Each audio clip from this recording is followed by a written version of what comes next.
ये आकाशवाणी रायपुर है। प्रादेशिक समाचार बुलेटिन के साथ मैं विभाष कुमार झा।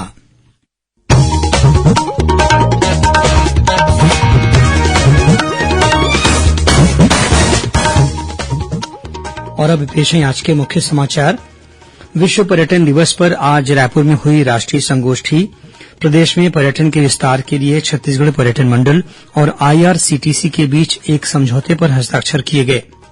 आयुष्मान भारत डिजिटल मिशन में सबसे ज्यादा अस्पतालों को जोड़ने के मामले में छत्तीसगढ़ को राष्ट्रीय पुरस्कार से सम्मानित किया गया। रायपुर एम्स के चिकित्सा स्टाफ को ले जा रही बस की जगदलपुर के पास अनियंत्रित होकर पलट जाने से एक स्वास्थ्यकर्मी की मौत, 14 अन्य घायल। और 75 दिनों तक चलने वाले विश्व प्रसिद्ध बस्तर दशहरा पर्व के तहत आज हो रही है फूल रथ की परिक्रमा।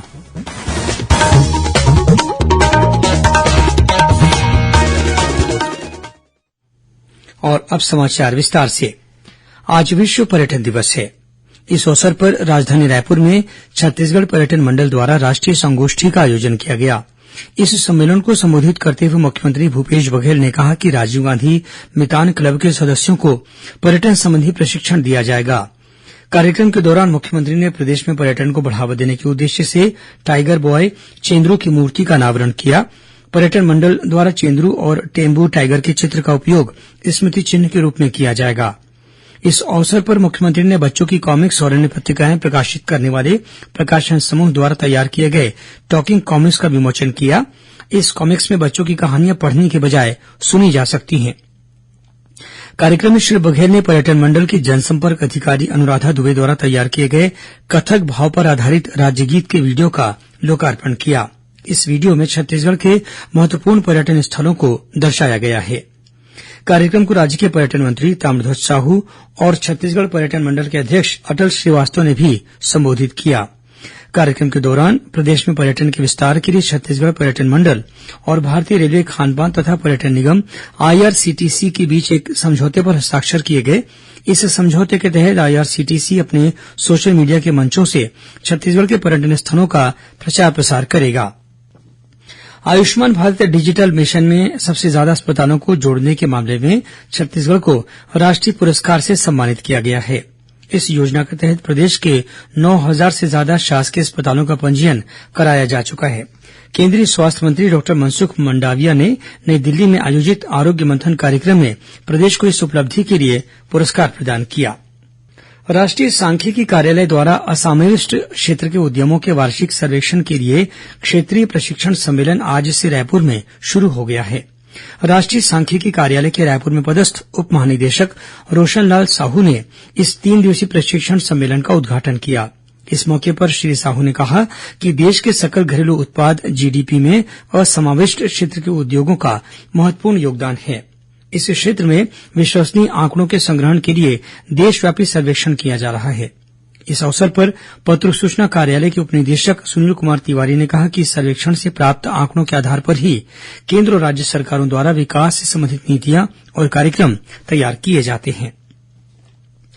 बीजापुर जिले में आवापल्ली क्षेत्र के अंतर्गत टेकमेटला के जंगल में सुरक्षा बलों और माओवादियों के बीच हुई मुठभेड़ में एक माओवादी घायल हो गया। सुरक्षा बल के जवान तलाशी अभियान पर निकले हुए थे, तभी उन्हें वहां माओवादियों के मौजूद होने की सूचना मिली। मुठभेड़ में घायल माओवादी रायगुड़ा मिलिशिया दल का सदस्य बताया जाता है। सुरक्षा बलों ने घटनास्थल से जिलेटिन, कार्डिक्स वायर और माओवादियों द्वारा उपयोग किए जाने वाले अन्य सामान बरामद किए हैं। उधर कांकेर में 8 लाख रुपए के इनामी माओवादी ने आज पुलिस के सामने आत्मसमर्पण कर दिया। आत्मसमर्पण करने वाला ये माओवादी पिछले 15 वर्षों से माओवादी संगठन से जुड़ा हुआ था और बस्तर के विभिन्न स्थानों पर सक्रिय रहा।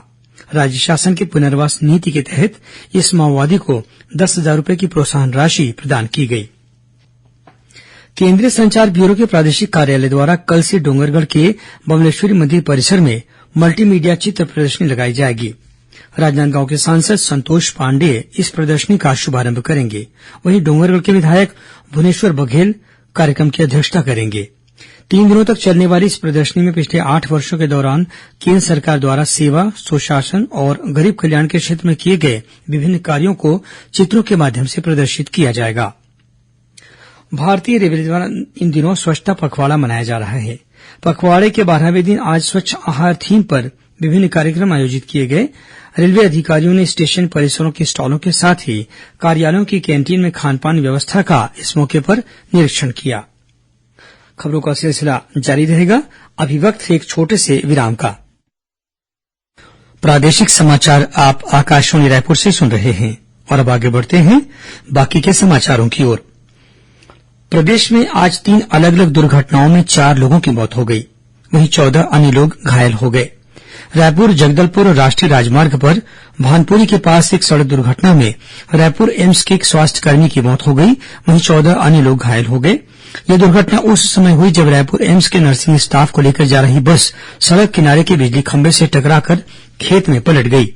जानकारी के मुताबिक रायपुर एम्स के 15 से ज्यादा डॉक्टर और नर्सिंग स्टाफ जगदलपुर घूमने जा रहे थे। आज सुबह करीब 7 बजे भानपुरी के पास बस चालक को झपकी आने से बस पलट गई। सभी घायलों को जगदलपुर मेडिकल अस्पताल में भर्ती कराया गया है। उधर धमतरी जिले के खैरझिटी गांव में ट्रैक्टर की चपेट में आने से दोपहिया सवार 2 युवतियों की मौके पर ही मौत हो गई। ये दोनों युवतियां एक निजी कंपनी में नौकरी करने के बाद घर लौट रही थी, तभी ट्रैक्टर ने उनकी गाड़ी को पीछे से टक्कर मार दी। वहीं रायपुर बिलासपुर राष्ट्रीय राजमार्ग पर सरगांव के पास आज सड़क किनारे खड़े ट्रक को एक अन्य ट्रक ने टक्कर मार दी। इसके बाद ट्रक के केबिन में आग लगने से उसमें बैठे ड्राइवर की घटनास्थल पर ही मौत हो गई। दुर्ग पुलिस ने सुपेला इलाके में एक झोपड़ी से संचालित हो रहे सट्टा कारोबार का पर्दाफाश कर 6 आरोपियों को गिरफ्तार किया है। इन आरोपियों ने झोपड़ी के भीतर ऑनलाइन सट्टा कारोबार के लिए ब्रॉडबैंड इंटरनेट सेवा के साथ ही लैपटॉप और मोबाइल फोन का पूरा इंतजाम कर रखा था। पुलिस ने आरोपियों के पास से 12 मोबाइल फोन, 4 लैपटॉप सहित अन्य इलेक्ट्रॉनिक सामान बरामद किए हैं। जिले के पुलिस अधीक्षक डॉक्टर अभिषेक पल्लव ने आज दुर्ग में पत्रकारों से चर्चा करते हुए बताया कि पकड़े गए आरोपी दुबई सहित भारत के विभिन्न राज्यों में सट्टा कारोबारियों से जुड़े हुए हैं। ये आरोपी 50 से अधिक बैंक खातों के माध्यम से सट्टे के पैसे का लेनदेन कर रहे थे। 75 दिनों तक चलने वाले विश्व प्रसिद्ध बस्तर दशहरा पर्व के तहत आज फूल रथ की परिक्रमा की जाएगी। ये परिक्रमा आगामी 5 दिनों तक अर्थात सप्तमी तिथि तक नियमित रहेगी। इसके तहत 2 मंजिला रथ में मां दंतेश्वरी के छत्र को पूजा अर्चना के बाद रथ में सजाकर 5 दिनों तक परिक्रमा कराई जाएगी। इससे पहले कल जोगी बिठाई की रस्म अदा की गई। इस मौके पर बस्तर के सांसद और बस्तर दशहरा समिति के अध्यक्ष दीपक बैज सहित मांझी, चालकी और स्थानीय जनप्रतिनिधि भी बड़ी संख्या में उपस्थित थे।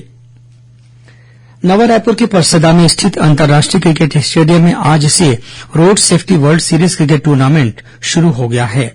आज दोपहर खेले गए पहले मैच में श्रीलंका का मुकाबला बांग्लादेश की टीम से हुआ। वहीं अब से कुछ देर बाद एक अन्य मैच में ऑस्ट्रेलिया और इंग्लैंड के बीच मुकाबला होगा। देश में मानसून की विदाई के लिए परिस्थितियां अनुकूल होने लगी हैं। अगले 2-3 दिनों में देश के उत्तर पश्चिमी राज्यों से मानसून की विदाई की घोषणा हो सकती है। इस बीच मौसम वैज्ञानिकों के अनुसार इस समय बंगाल की खाड़ी और उसके आसपास ऊपरी हवा में एक चक्रीय चक्रवाती घेरा बना हुआ है। इसके प्रभाव से प्रदेश में कल 1-2 स्थानों पर हल्की से मध्यम वर्षा होने या गरज चमक के साथ छींटे पड़ने की संभावना है। वहीं प्रदेश में 1-2 स्थानों पर आकाशीय बिजली गिरने की चेतावनी भी दी गई है। कुछ खबरें संक्षेप में सुन लीजिए। मुख्यमंत्री भूपेश बघेल ने स्वाधीनता के महानायक शहीद भगत सिंह की जयंती पर उन्हें नमन किया है। मुख्यमंत्री ने नवरात्र पर्व के दूसरे दिन आज रतनपुर स्थित महामाया मंदिर में देवी की पूजा अर्चना कर प्रदेशवासियों को सुख समृद्धि की कामना की। कल विश्व रेबीज दिवस है। इस मौके पर प्रदेश के स्वास्थ्य विभाग ने रेबीज से बचाव के लिए जानवरों के काटने पर लोगों से तत्काल एंटी रेबीज का टीका लगवाने की अपील की है। दुर्ग स्थित जिला रोजगार और स्वरोजगार मार्गदर्शन केंद्र द्वारा दुर्ग में कल 28 सितंबर को रोजगार शिविर का आयोजन किया जाएगा। इसमें दुर्ग के निजी चिकित्सा संस्थान के लिए विभिन्न तकनीकी पदों पर भर्ती की जाएगी। छत्तीसगढ़ राज्य में संचालित होने वाले न्यूज वेबसाइट और पोर्टल को आगामी 1 वर्ष के लिए एम्पैनलमेंट करने के लिए ऑनलाइन आवेदन 1 से 15 अक्टूबर तक लिए जाएंगे। 1 अक्टूबर को अंतर्राष्ट्रीय वृद्धजन दिवस के अवसर पर समाज कल्याण विभाग द्वारा रायपुर में राज्य स्तरीय सम्मान समारोह का आयोजन किया जाएगा। इस मौके पर वरिष्ठ नागरिकों के लिए स्वास्थ्य परीक्षण सहित अन्य कार्यक्रम आयोजित किए जाएंगे। भ्रष्टाचार निरोधक ब्यूरो एसीबी ने बीजापुर जिले के भैरमगढ़ नगर पंचायत में पदस्थ एक उप अभियंता को 50,000 रूपये की रिश्वत लेते हुए रंगे हाथों पकड़ लिया है। इस इंजीनियर ने एक स्थानीय ठेकेदार के बिल का भुगतान करने के एवज में करीब 4 लाख रूपये रिश्वत की मांग की थी। कोरिया जिले के खड़गवां वन परिक्षेत्र के टंगटेवा पारा गांव में एक हाथी ने बीती रात फसलों और कच्चे घरों को नुकसान पहुंचाया है। इस हाथी के हमले में 60 वर्षीय वृद्ध घायल भी हो गया। और दुर्ग पुलिस ने 4 वर्षीय बालक के अपहरण के आरोपी को रायपुर के टाटीबंध इलाके से गिरफ्तार कर लिया है। पुलिस के अनुसार आरोपी ने बालक के अपहरण के लिए 1 लाख रूपये की फिरौती की मांग की थी। अंत में मुख्य समाचार एक बार फिर। विश्व पर्यटन दिवस पर आज रायपुर में हुई राष्ट्रीय संगोष्ठी। प्रदेश में पर्यटन के विस्तार के लिए छत्तीसगढ़ पर्यटन मंडल और आईआरसीटीसी के बीच एक समझौते पर हस्ताक्षर किए गए। आयुष्मान भारत डिजिटल मिशन में सबसे ज्यादा अस्पतालों को जोड़ने के मामले में छत्तीसगढ़ को राष्ट्रीय पुरस्कार से सम्मानित किया गया। रायपुर एम्स के चिकित्सा स्टाफ को ले जा रही बस के जगदलपुर के पास अनियंत्रित होकर पलट जाने से एक स्वास्थ्यकर्मी की मौत, 14 अन्य घायल। और 75 दिनों तक चलने वाले विश्व प्रसिद्ध बस्तर दशहरा पर्व के तहत आज हो रही है फूल रथ की परिक्रमा। इसी के साथ प्रादेशिक समाचार बुलेटिन समाप्त हुआ। नमस्कार।